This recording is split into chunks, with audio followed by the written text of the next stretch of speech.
Hey everybody, Mr. Fantini here. Welcome back to our reading of F. Scott Fitzgerald's The Great Gatsby. Today we're going to jump into chapter 7, which is both the longest chapter of the book and the most dramatic. This is sort of where we get the ultimate climax, the moment of truth that tells us whether or not Gatsby's plan is going to finally work out or not. But before we jump into the text, let's pause real quick and recap what we just talked about last week in chapter 6.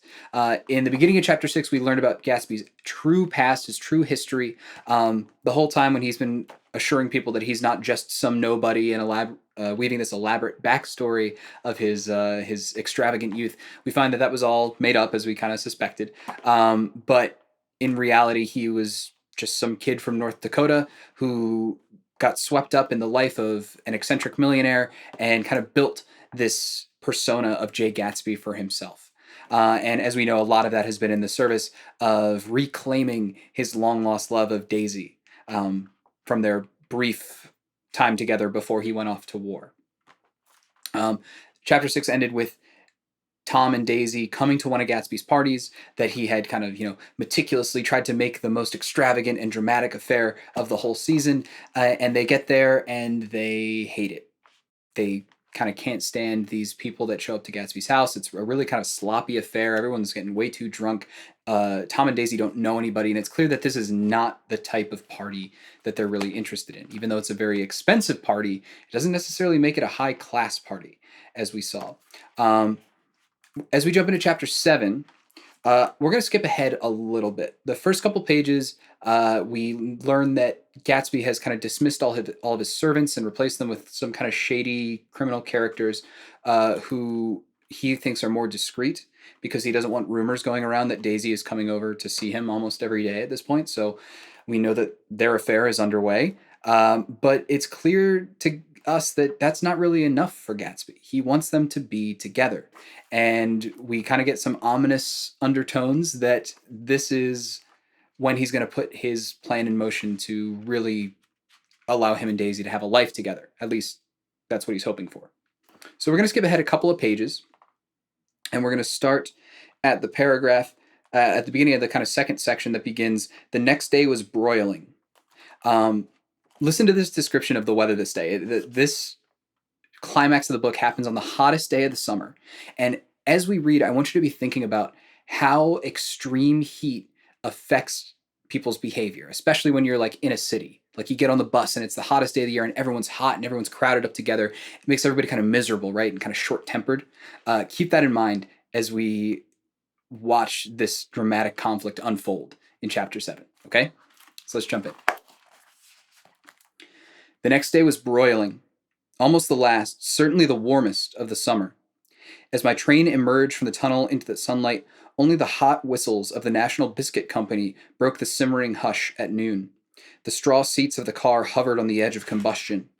The woman next to me perspired delicately for a while into her white shirtwaist, and then, as her newspaper dampened under her fingers, lapsed despairingly into deep heat with a desolate cry.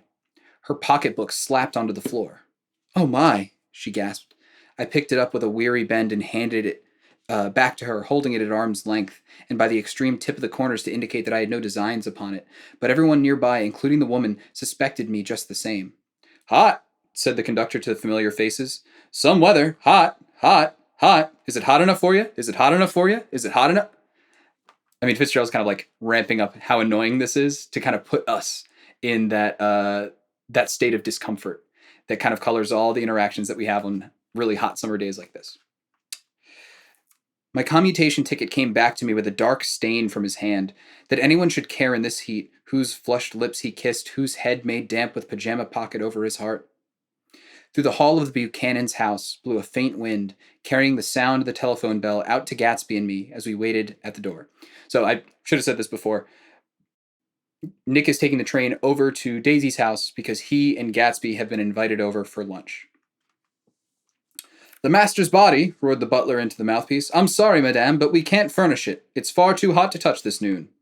What he really said was, "Yes, yes, I'll see." He set down the receiver and came towards us, glistening slightly to take our stiff straw hats. "Madame expects you in the salon," he cried, needlessly indicating the direction. In this heat, every gesture was an affront to the common store of life.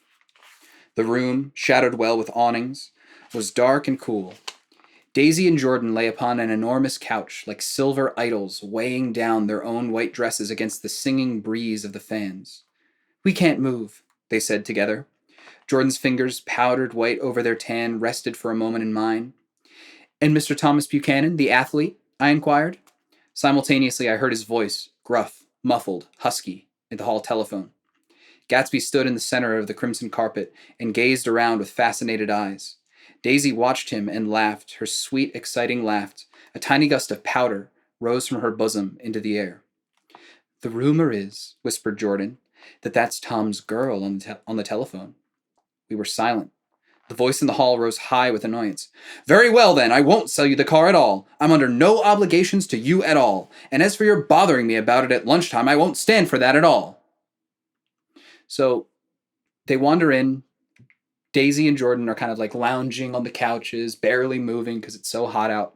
Gatsby is kind of like looking around like a deer in the headlights. This is the first time he's ever been in Daisy's home.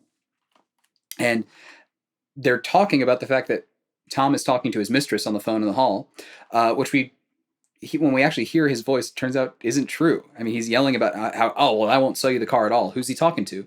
Must be talking to George, which means that George is calling him, insistent that he finally sells him this car that he's been promising him since before the beginning of the novel. Again, adding to this ratcheting feeling of conflict, this discomfort between people. Holding down the receiver, said Daisy cynically. No, he's not, I assured her. It's a bona fide deal. I happen to know about it. Tom flung open the door, blocked out its space for a moment with his thick body, and hurried into the room. Mr. Gatsby, he put out his broad, flat hand with well-concealed dislike. I'm glad to see you, sir. Nick? Make us a cold drink, cried Daisy. As he left the room again, she got up and went over to Gatsby, pulled his face down, kissing him on the mouth. You know I love you, she murmured. You forget there's a lady present, said Jordan. Daisy looked around doubtfully. You kiss Nick, too. What a low, vulgar girl. I don't care, cried Daisy, and began to clog on the brick fireplace. Then she remembered the heat and sat down guiltily on the couch. So, pause right there in the middle of the sentence here. So this kind of tells us the state of Tom and Daisy's marriage, right? Daisy is out and out saying, oh, he's talking to his mistress on the phone. And then as soon as he walks in, she says, oh, why don't you go make us some drinks? And as soon as he walks out the door, she gets up and kisses Gatsby. I mean, even though we're used to these sort of like extramarital affairs and people have been talking and joking about them the whole time, this strikes Jordan and kind of strikes us as well as a little bit bold, a little bit brazen, like almost surprising that she is bringing now her lover into their home and kissing him as soon as she sends her husband out of the room. It seems at this moment that there's a shot that everything's going to work out for Gatsby, right? I mean, she says, you know I love you. It seems sincere. But something is about to happen that's going to shed some doubt onto this whole situation.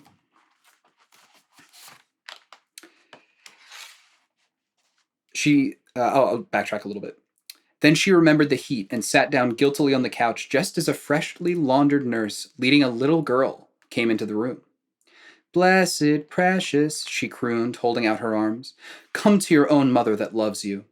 The child, relinquished by the nurse, rushed across the room and roosted shyly into her mother's dress. The blessed, precious, did mother get powder on your old yellowy hair? Stand up now and say howdy-do. Gatsby and I in turn leaned down and took the small child's reluctant hand. Afterward, he kept looking at the child with surprise. I don't think he ever really believed in its existence before. I got dressed before luncheon, said the child, turning eagerly to Daisy. That's because your mother wanted to show you off. Her face bent into the single wrinkle of the small white neck. You dream, you absolute little dream. Yes, admitted the child calmly. Aunt Jordan's got on her white dress, too. Do you like mother's friends? Daisy turned her around so she faced Gatsby. Do you think they're pretty? Where's Daddy? She doesn't look like her father, explained Daisy. She looks like me. She's got my hair in the shape of my face. Daisy sat back upon the couch, and the nurse took a step forward and held out her hand. Come, Pammy. Goodbye, sweetheart. With a reluctant backward glance, the well-disciplined child held to her nurse's hand and was pulled out the door, just as Tom came back, preceding 4 gin rickeys that clicked full of ice. So, remember Daisy's daughter? I'd forgive you if you forgot, because she was literally mentioned, I think, one time in chapter 1 and has not come up once. I mean, that tells us a little bit about Daisy and Tom's lifestyle and their priorities. I mean, we've heard all about their hard partying, about their affairs, and all these types of things. And all the while, her daughter's just kind of been stashed away somewhere in the house, being raised by this nurse. I mean, look at how she shows up. She's kind of trotted out to make an appearance. Everyone says, "Oh, look how cute she is," and then she's taken away again. Um, this adds a complicating factor to Gatsby's dream of them running away together, right? Things aren't as simple as just following your heart when a child's life is involved. Um, and I think it's really interesting. It's almost like a little on the nose, if you know what I mean. When Daisy introduces Pam, her daughter, to Gatsby, she faces her daughter towards Gatsby and says, "Look at mommy's friends. Don't you think they're pretty?" And what does she say? "Where's daddy?" Right? I mean, yikes. Um, and she tries to kind of salvage the moment by saying, "Well, oh, she doesn't look like her father. She looks like me," almost trying to like distance herself and her daughter from Tom. But ultimately, this is kind of like ice on the plans that Gatsby is imagining, right? I mean, it even says that he probably never even realized that this daughter was real, even though if he might have like known factually that she was there, but emotionally never really felt like the kid was real, because what that would mean is that the life that he pictured is impossible, and so he just kind of ignores it. Remember that he's a person of extraordinary hope, even if that means ignoring reality, right? So that kind of sets us up for what is going to be not just an awkward day between these sort of like opposing forces of, Gatsby's dream and reality, but one that will boil over in the hot, hot summer heat into out and out conflict. And I'm excited for you to read that dramatic confrontation and talk about it with you next time. All right.